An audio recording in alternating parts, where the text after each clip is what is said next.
Olá, bom dia, boa tarde, boa noite. Bom dia para você que está estudando história, bom dia para você que está estudando matemática, bom dia para você que está estudando português.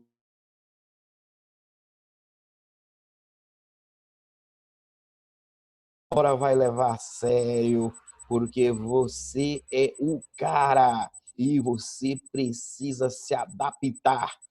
Se a cerca é baixa, pula por cima. Se a cerca é alta, passa por baixo. Tudo você tem que se adaptar na vida e esse negócio de pandemia não pode te parar. A gente tem que aprender a viver. Então, vamos caprichar nessa vida e vamos estudar.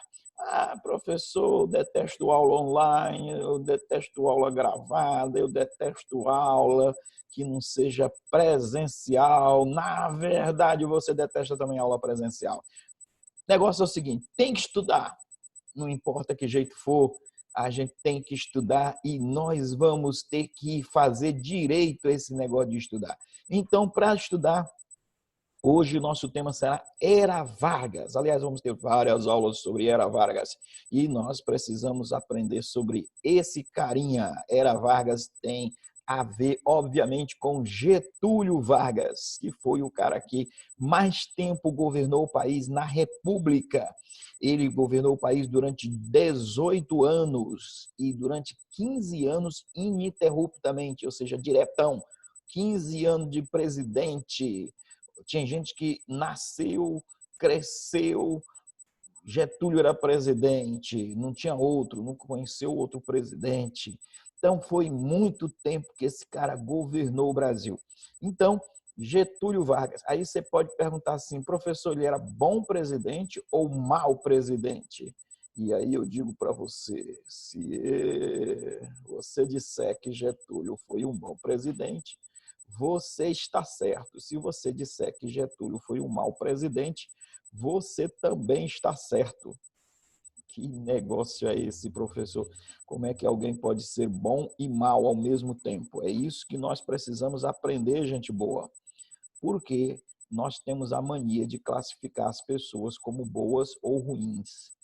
E é preciso que entenda que uma pessoa boa pode fazer coisas ruins e uma pessoa má pode fazer coisas boas. Então, sobre Getúlio, se alguém perguntar para você se ele foi um bom presidente, diga como eu. Se você disser que ele foi um bom presidente, você está certo. E se você disser que ele foi um mau presidente, você também está certo. Vamos procurar entender isso aqui? Muito bem. Então, veja só. Em 1930, o Brasil teve um processo que foi apelidado de Revolução de 1930. Esse processo, na realidade, foi um golpe de Estado, juntando aí vários políticos e o exército brasileiro, que derrubou o presidente que tinha sido eleito, Júlio Prestes, alegando aí, e eles estavam certos, que a eleição de Júlio Prestes foi fraudada, porque desde 1891 todas as eleições do Brasil eram fraudadas. Tinha muita gente que morta que votava, tinha muita gente que não era para votar e votava, e as pessoas votavam no voto de cabresto, como a gente já estudou, ou seja, os chefes, os coronéis mandavam o povo votar em quem eles queriam e as pessoas não podiam desobedecer porque dependiam economicamente do coronel. Então, houve uma aliança de pessoas chamadas liberais, que eram profissionais urbanos, fazendeiros insatisfeitos, e eles lançaram a candidatura de Getúlio Vargas e João Pessoa.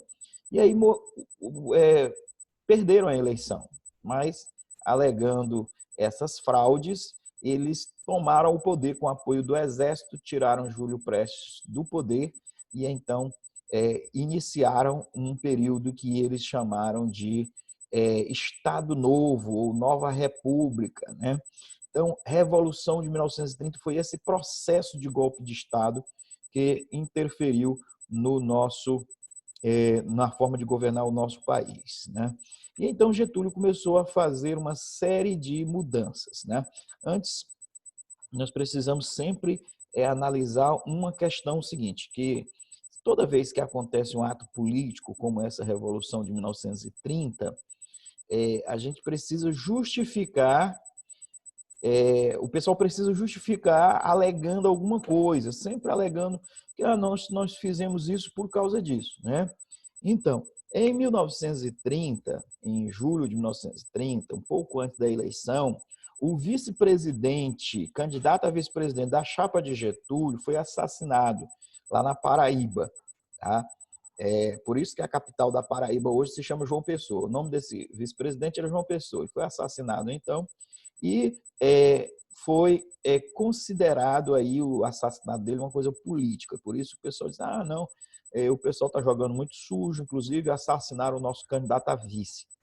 Hoje se sabe que, na realidade, ele não foi assassinado por causa das eleições para presidente, mas por uma briga local, né, que envolvia, inclusive, questões passionais, ou seja, questão de relacionamento aí de mulher, de essas coisas todas aí. E na Paraíba todo mundo acha que tem que ser muito macho, e para ser muito macho não pode ser chifrudo. E aí o cara foi lá e matou o João Pessoa e isso foi usado como desculpa para o golpe de Estado de 1930 dado pelo Getúlio Vargas e seus aliados. Beleza. Veja só, pessoal, vamos pular isso aqui, tá aí o Getúlio, essa foto é bem posterior, tá? Já da época em que ele foi eleito presidente de forma democrática, tá? Mas para a gente estudar a era Vargas, esse período aí de 1930 a 1945, nós não vamos estudar agora o período em que ele foi eleito presidente democraticamente, só esse período aqui de 1930 a 1945, nós vamos dividir ele para a gente entender melhor, né? Nós vamos dividir em 3 períodos. O primeiro período a gente chama de governo provisório, que você, observando as datas aqui, você vai ver que não foi assim tão provisório. 1930, 1934, não é pouco tempo, foi 4 anos de governo provisório, né? Então, não é bem provisório uma coisa que dura 4 anos. Mas era provisório porque não tinha quando Getúlio assumiu o poder em 1930, ele revogou a Constituição do Brasil de 1980, de 1891. Então, ele revogou essa Constituição, não estava valendo Constituição nenhuma. Então, ele governava do jeito que ele queria, tá? Através de decretos, através de passar a sua vontade. Então, não tinha lei.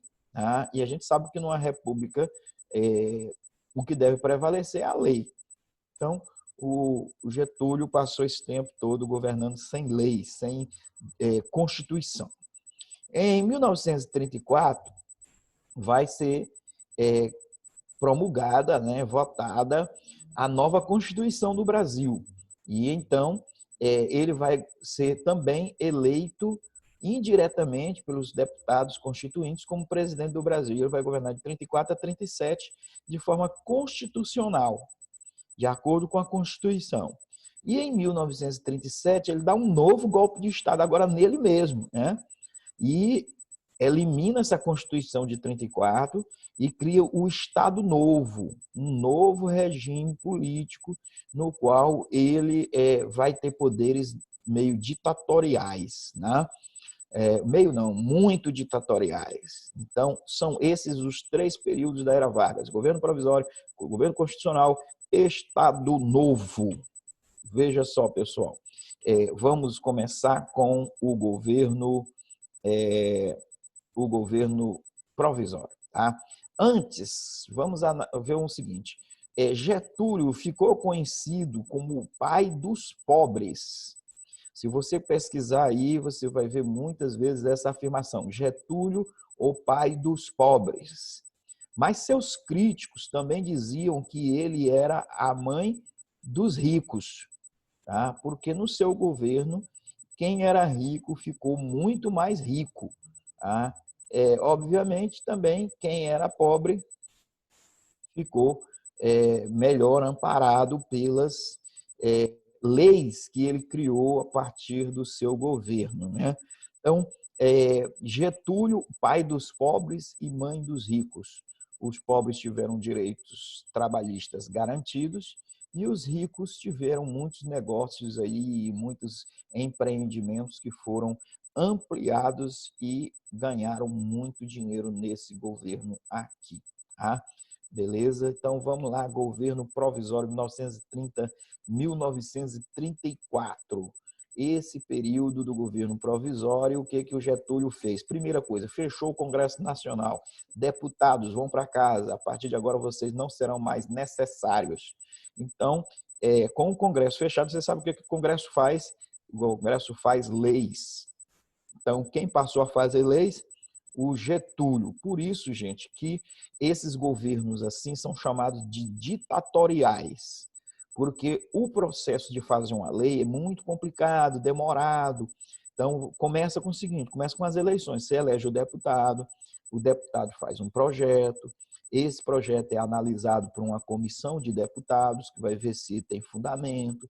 Depois, esse projeto é votado lá no plenário do Congresso, se aprovado, aí vai para o Senado, que revisa aquela lei, se aprovado, vai para o presidente, que pode sancionar, quer dizer, passar a valer aquela lei ou não, e se ele não sancionar, volta para o Congresso de novo, né, que esse ato de não sancionar chama vetar.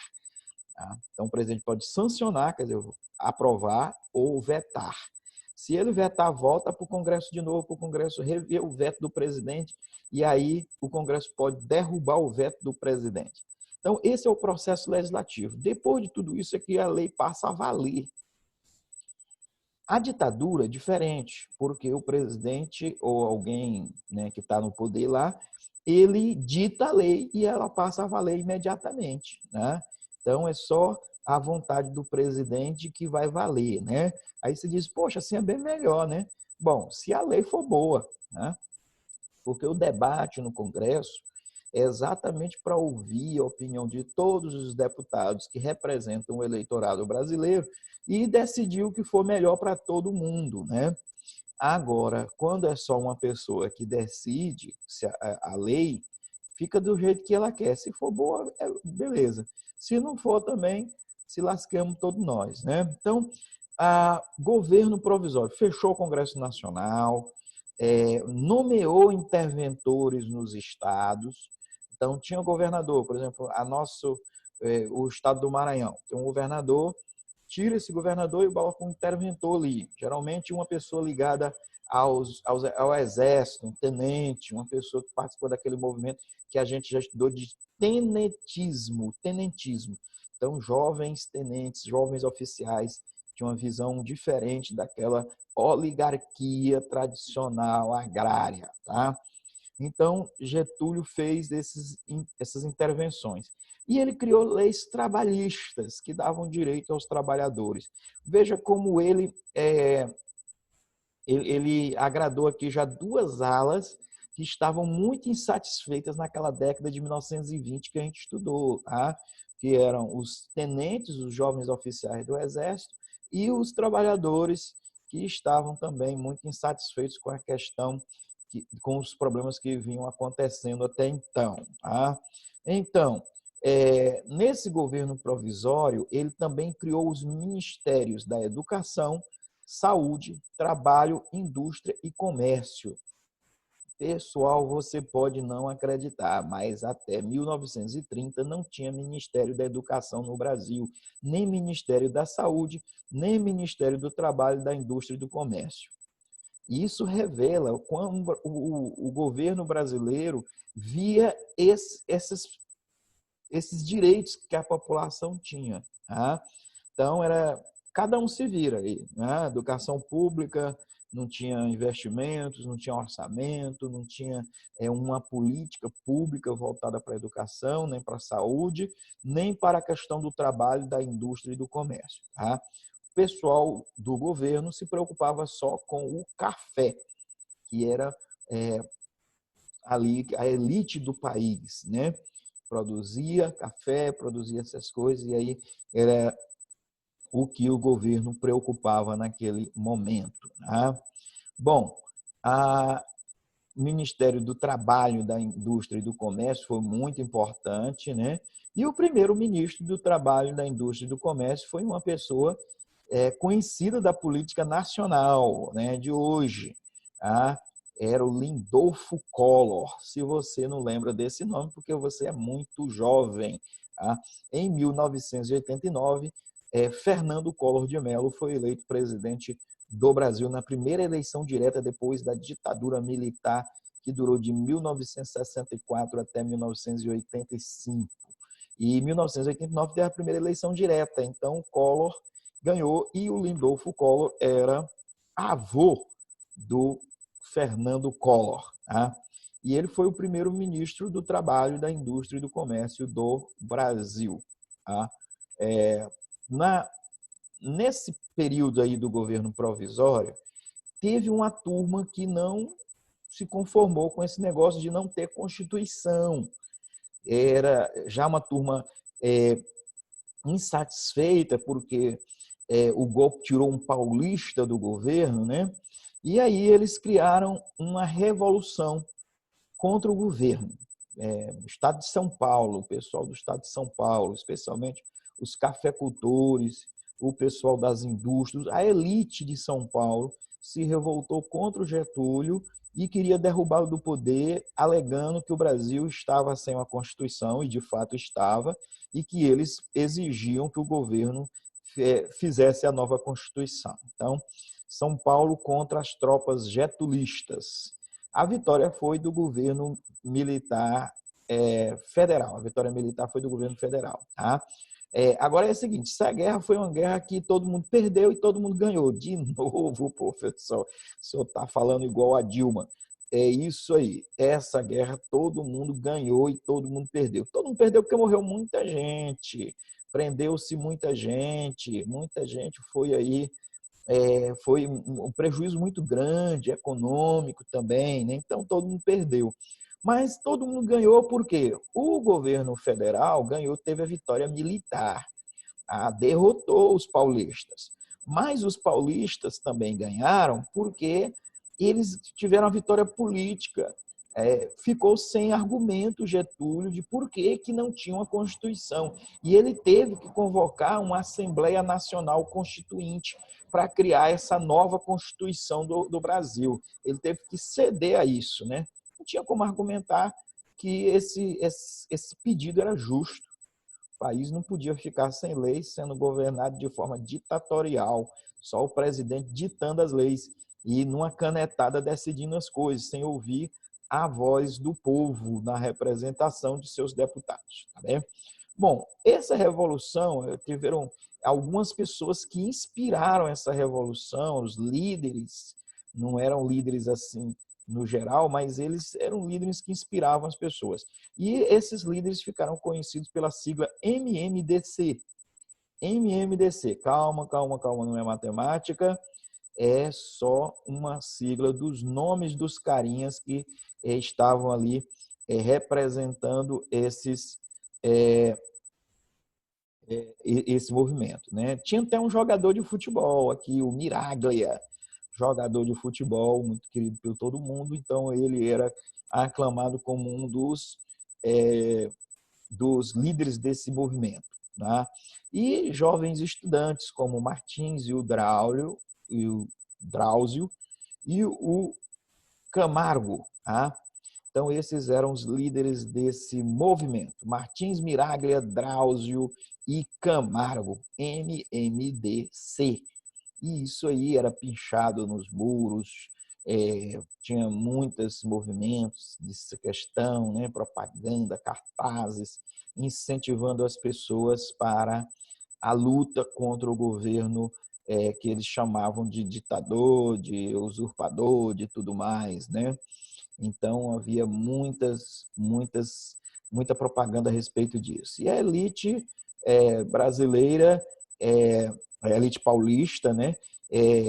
Eles criaram até os seus heróis, né? Começaram a ressuscitar aquela visão de que os paulistas eram especiais, diferentes, o resto do Brasil era preguiçoso, os paulistas eram os únicos que trabalhavam, então que todo paulista deveria se alistar para lutar, os homens iam ser soldados, as mulheres enfermeiras, né? As pessoas faziam doações de joias, de bens, para lutar ao lado do governo paulista contra o governo federal. E usavam como símbolo aí da força e da tenacidade dos paulistas a figura do bandeirante, né?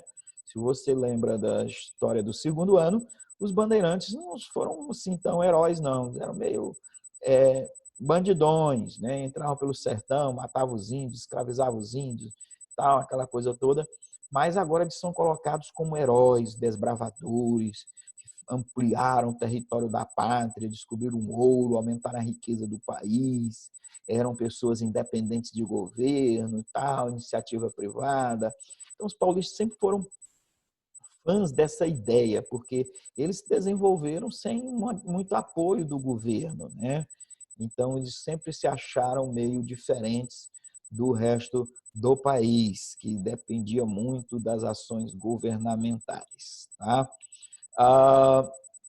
Tá aí, galera doando joias, seus bens para o bem de São Paulo. Né? Tá aí de novo a figura do Anhanguera, sustentai o fogo que a vitória é nossa. Quer dizer, vamos todo mundo doar seus bens para sustentar o exército na luta, o exército voluntário do MMDC contra o governo federal, né? Deu muito certo, não. E o pessoal criava aquela... Esse negócio de militarismo estava no mundo todo, gente. E a ideia de educar desde as criancinhas pequenas com essa visão militarista. E em São Paulo já começou isso muito cedo, em 1932, durante a Revolução Constitucionalista, começou esse negócio de incentivar as crianças desde primeiro a ter esse espírito militar. Tá? Belezinha?